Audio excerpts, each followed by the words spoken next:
Class 9 के third chapter B I के जिसका नाम है द लिटिल गर्ल, इसको डील करेंगे। दोस्तों, इसको आपको मैं ब्रीफ बताता हूँ कि इसमें क्या बताया गया है। जो पहला पॉइंट इसे बताया गया है कि जो लड़की रहती है वो बहुत डरती है, और जब एक आदमी आता है उसे किस देता है, मीन्स जॉब्स में अपने जॉब पे जाने से पहले उसे किस देता है और वहाँ से जा रहा होता है, और वो हमेशा उसको रिस्पॉन्ड करती थी कह के गुड बाय फादर। मैं जो जिससे वो डरती थी वो आदमी और कोई नहीं, उसके फादर ही थे जिससे वो बहुत डरा करती थी। और उसको बहुत अच्छा लगता था कि जब उसके फादर जा रहे होते हैं जॉब पे, और जैसे ही देखती है कि उसके फादर का जब गाड़ी आगे जा रहा होता है वो रिलीफ महसूस करती है। इस जब शाम के उसके फादर आते हैं और वो अपने तेज़ आवाज़ में कहते हैं कि चाय लाने के लिए, और बोलते हैं कि जो मेरा अखबार है, पेपर क्या अभी तक नहीं आया है। उसकी मम्मी जो देखती है और बोलती है कि अगर पेपर वहाँ पे है तो दे दो, और मेरे स्लीपर्स यहाँ पे लेके आओ। जो केजिया जो रहती है, जो लड़की रहती है, उसकी माँ उसको कहती है कि जाओ अपने तुम एक अच्छी लड़की हो, नीचे जाओ अपने फादर के बूट्स उतार दो। तभी वो लड़की धीरे धीरे सीढ़ी पे से नीचे जा रही होती है। ड्राइंग रूम का दरवाज़ा बहुत धीरे से खुलती है और बहुत ज़्यादा डरी हुई रहती है। वो वहाँ पे जाती है, अपने फादर के जो बूट्स रहते हैं उसको निकालती है। तभी उस समय उसके वो फादर रहते हैं, वो चश्मा लगाए हुए रहते हैं, और जिस तरह वो अपने फादर को देखती है कि वो चश्मा लगाए हुए हैं, उसे बहुत ज़्यादा डर लगता है। वो बहुत ज़्यादा डर जाती है उनको उस टाइप के फेस में देख के। उसके फादर उससे पूछते हैं कि क्या केजिया कि तुम आज एक अच्छी लड़की बन के रही हो कि नहीं।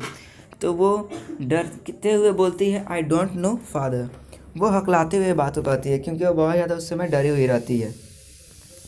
इसके बाद वो जो लड़की है उसके फादर कहते हैं कि अगर तुम इसी तरह हकला के बोलोगी तो मैं तुम्हारी मम्मी के साथ डॉक्टर के पास लेके चल जाऊंगा, या फिर डॉक्टर के पास तुम्हें दिखाने ले जाऊंगा। उस समय वो लड़की कभी भी वैसे हकलाई हुई नहीं रहती है, किसी और के सामने उतना डर के नहीं बोलती थी, लेकिन जो उसके फादर है उसके सामने ही वो उतना हकला के बोल रही थी। और अगर उससे वो बीमारी भी होता तो वो बीमारी उसका छूट चुका होता, क्योंकि वो किसी और के सामने नहीं, सिर्फ अपने फादर के सामने ही ढकला के बोलती थी। तभी उसकी मम्मी आती है, पूछती है कि क्या बात है। तभी जो उसके फादर आते हैं वो बोलते हैं कि अगर इस तरह ये आके मेरे सामने खड़ी हो जाती है, मेरे सामने आती है, जिस तरह लगता है कि अब ये सुसाइड करने जाने वाली है। तभी जो उसकी माँ रहती है वो उसे ध्यान से देखती है।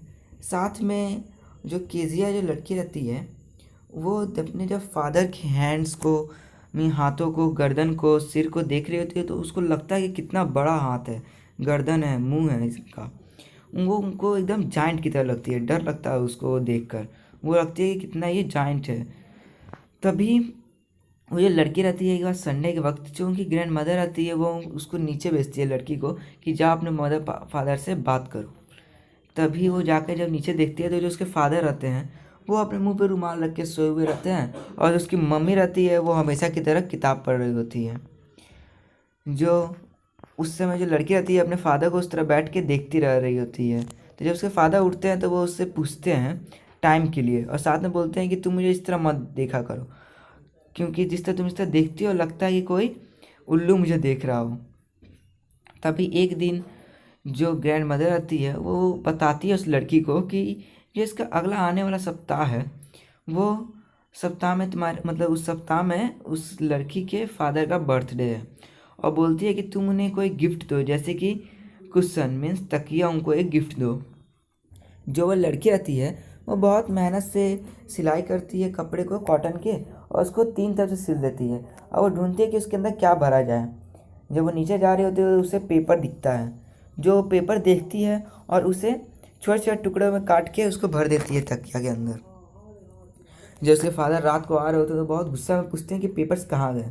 सब लोगों से वो पूछते हैं यही बात कि पेपर्स कहाँ हैं। पूरा रूम में छाना जाता है कि वो पेपर्स कहाँ गए। जो सर्वेंट्स रहते हैं उनसे पूछा जाता है कि उन्होंने अगर पेपर्स को देखा हो, और उनसे क्वेश्चन किए जाते हैं। जो उनकी मम्मी आखिर लास्ट में आती है केजिया के रूम में और पूछती है कि मुझे लगता है नहीं कि तुम उस पेपर को देखी होगी। तभी वो कहती है ओ यस लेकिन मैंने उसे देखा है, और मैंने उसे फाड़ कर तकिया के अंदर रख दिया है। तभी जो उसकी माँ रहती है वो चिल्लाती है गुस्सा कर, और बोलते हैं तुम नीचे आओ डाइनिंग रूम में। जब वो नीचे जाते हैं तो उसके फादर और मदर दोनों पूछते हैं, उसकी मम्मी एक्सप्लेन करती है उसके फादर को। तभी उसके फादर बहुत गुस्सा रहते हैं और पूछते हैं कि क्या तुमने ये कैसा किया। और तभी वो लड़की जो रहती है वो बोलती है कि नहीं नहीं मैंने ऐसा नहीं किया है।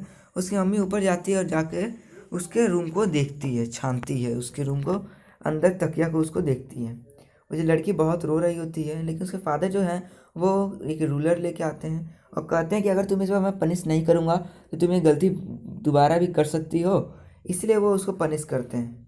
वो लड़की समझाना चाह रही होती है कि मैं आपके बर्थडे के लिए ही वो तकिया में वो काट के रख रही थी, लेकिन मुझे पता नहीं था। लेकिन तभी जो उसके फादर होते हैं वो कुछ सुनते नहीं, वो बहुत गुस्साए रहते हैं और उसको हैंड पे उसके हाथ रहते हैं उस पर स्टिक से मार देते हैं या फिर रूलर से मार देते हैं। कुछ घंटों बाद जब उनकी ग्रैंड मदर वापस आती हैं तो वो बोलती हैं उसके फादर को कि क्या इसीलिए भगवान ने फादर्स को बनाया है। तभी वो लड़की रहती है वो बताती है अपनी ग्रैंड मदर, क्योंकि मैंने उनको बताने का कोशिश किया कि मैंने उनके बर्थडे के गिफ्ट लिए किया है, लेकिन उस समय वो कुछ सुनने के लिए तैयार नहीं थे, वो बहुत ज़्यादा गुस्सा में थे। और उसके बाद से वो लड़की उस जो घटना है उसे कभी भुला नहीं पाई। और फिर जब भी उसके फादर उसके सामने से गुजरते थे वो बहुत ही ज़्यादा डर जाती थी। एक बार वो अपने घर के सामने जो दूसरा घर था जिसमें एक आदमी रहता था, मिस्टर मैकडोनाल्ड, उधर वो देखती थी और देखती थी कि उसमें 5 उनके बच्चे रहते हैं। एक जो बच्चा रहता है उसको वो कंधे पे बैठाए रहते हैं और जो 4 बच्चे हैं वो टैग का खेल खेलते हैं, मीन्स पकड़ा पकड़ी हम कह सकते हैं, उसको खेला करते हैं। जो आदमी रहता है वो बहुत खुश रहता है और लड़की सोचती है कि सबका नेचर इसका मतलब एक जैसा नहीं होता है। जो हर पेरेंट्स हैं, जो फादर रहते हैं उनका नेचर एक जैसा नहीं होता है। तभी सडनली क्या होता है कि जो उसकी माँ रहती है उसका तबीयत ख़राब हो जाता है और जो वो सब रहते हैं ग्रैंड मदर रहती हैं वो चल जाती हैं उसकी माँ के साथ में इस हॉस्पिटल में उनकी देखभाल के लिए। तभी वो जो लड़की रहती है वो अकेले घर पर रह जाती है और उस समय दिन का समय था और जो उसकी एक नौकर रहती है एलाइस, जो कि कुक रहती है, वो उसके साथ रहती है। अब जब रात के वक्त जब उनकी जो एलाइस जो कुक रहती है वो बोलती है कि जाकर उनको सोने के लिए, लेकिन वो बहुत डर जाती है और बोलती है कि नहीं मैं नहीं सो सकती हूँ। उस समय का माहौल ही ऐसा रहता है कि वो उसके दादी रहती है, उसकी मम्मी रहती है, वो हॉस्पिटल में जा चुकी होती है क्योंकि उसकी माँ का तबीयत ख़राब रहता है। तभी जो उसकी जो मीन्स हम कह सकते हैं कि जो औरत थी, एलाइस थी, वो बोली कि जाके उनको सोने के लिए, उस लड़की को सोने के लिए। तभी वो लड़की जब जाके सोई तब उसे सपने में आ रहा है कि एक आदमी है, बचलर है, जो कि अपने साथ मीन्स चाकू लेके आ रहा है। और तभी वो चिल्लाती है कि मुझे I want granny, means granny होता है नानी होता है, कि वो नानी को याद कर रही होती है उस समय। और उस समय वो देखती है सपने में कि जो बचलर रहता है वो मेरे जो मीट काटने वाला रहता है वो चाकू लेके आ रहा है, रस्सी लेके आ रहा है, उसके पास बढ़ते जा रहा है और जिस तरह स्माइल कर रहा है वो बहुत ही डरावना स्माइल कर रहा है। वो एकदम से उड़ जाती है और ग्रैंड माँ चिल्लाती है। तभी उसके फादर आते हैं कैंडल लेके हाथ में और उससे पूछते हैं कि क्या बात है। तभी वो बता रही होती है बात, क्योंकि एक बचलर रहता है मीन्स मीट काटने वाला और एक चाकू रहता है उसका। वो कहती है कि मुझे ग्रैनी चाहिए, मीन्स मुझे नानी चाहिए, मुझे नानी, मीन्स वो अपने नानी को याद कर रही होती है उस समय। तभी उसके फादर जो मोमबत्ती रहते हैं, कैंडल रहता है, उसको बंद कर देते हैं, बुझा देते हैं। उसके बाद उसको अपने बेडरूम में लेके जाते हैं। वहाँ पर उसे वो अपने पास सुलाते हैं। साथ में उसके जो आधा वो सोई रहती है तो उसको अभी तक याद आता है कि किस तरह उसका बचलर था, उसका स्माइल किस तरह था, उसको अभी वो डर लग रहा होता है। उस समय उसके फादर बोलते हैं कि तुम अपने फिट को मेरे लेग के पास जो है उस पर रगड़ो, जिसके कारण तुम्हारा पैर गर्म हो जाएगा। तभी जो लड़की रहती है वो सोई रहती है, उसके फादर उस समय सो चुके होते हैं। तभी वो लड़की सोच रही होती है कि इसका अंदर ऐसा नहीं है कि हर फादर जैसे एक जैसा है। वो जो पहले सोच रही थी जो मैकडोनाल्ड को देखकर कि हर फादर एक जैसे नहीं होते हैं, वही सोच रही थी कि उसके फादर जो हैं उनको बहुत काम करना पड़ता था। मीन्स जो फादर उसके बहुत काम करना पड़ता था उसको। साथ में वो जो उसके फादर और ज़्यादा गुस्सा में थे, क्योंकि जो उसके फादर हैं वो एक तो पहले से ऑफिस से टायर होके आते थे, जिसके कारण वो पहले से गुस्सा रहते थे। लेकिन इस बार उसको मारने का वजह था कि वो जो भी अपना रिटर्न लिखे हुए थे, जो उनके जो कागज़ थे ऑफिस के, वो सब इसने फाड़ दिए। इसीलिए वो और ज़्यादा उसके फादर गुस्सा में थे। वो अपने फादर के पास मीन्स अपना जो सिर रहता है उनके धड़कन के पास से जाती है और सुनती है कि कितना दिल उनका आवाज़ कर रहा है। फिर बोलती है आपके पास बहुत ही बड़ा दिल है। मैं जो उसके फादर है ऐसा नहीं है कि उसको डांट रहे हो या फिर उसको ऐसा नहीं है कि उसको महत्व ना देना लड़की को, ऐसा नहीं था। जैसे उसकी जब वो डर रही थी तो उसके फादर उसके पास आए, उसको सहलाएँ, साथ में उसको अपने पास ले गए सोने के लिए और उसका केयर किए। तब उसको समझ में आया कि जो फादर है वो केयर करते हैं। यानी जो पहले वो डरती थी अपने फादर से, वो अब नहीं डरने लगे, वो थोड़ा कम कर दी डरना। और उसके बाद वो सोचने लगे कि जो फादर है इनका एक केयर रहता है। एक तो फादर जो रहते हैं वो पहले से गुस्सा में रहते हैं और उसी के लिए वो इसको अपना केयर समझ रही थी।